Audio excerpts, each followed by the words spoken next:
ঘড়ির কাঁটা তখন প্রায় রাত 12টা ছুঁই ছুঁই। শহরের ব্যস্ততা থেমে গেছে অনেক আগেই। রাস্তা ফাঁকা, বাতাসে হালকা ঠান্ডা।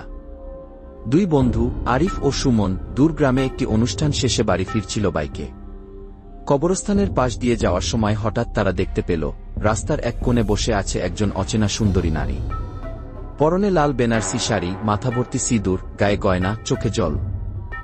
সুমন বাইক থামাল। বলল, দেখ, বিয়ের সাজে কবরস্থানের পাশে বসে কে যেন কাঁদছে। আরিফ একটু ভয় পেলেও কৌতূহলে বলল, চলো দেখি, হয়তো কারো সাহায্যের দরকার। তারা নারীর কাছে গিয়ে জিজ্ঞেস করল, আপনি এখানে এভাবে বসে আছেন কেন? নারী মাথা নিচু করে বলল, আমার বর আসেনি, আমাকে একা রেখে চলে গেছে।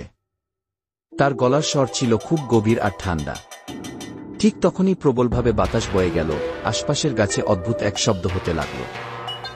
আরিফ চোখ মেলে দেখে তার পায়ের নিচে জমে থাকা ছায়ার মতো কিছু একটা ওই নারীর শরীর থেকে বের হচ্ছে।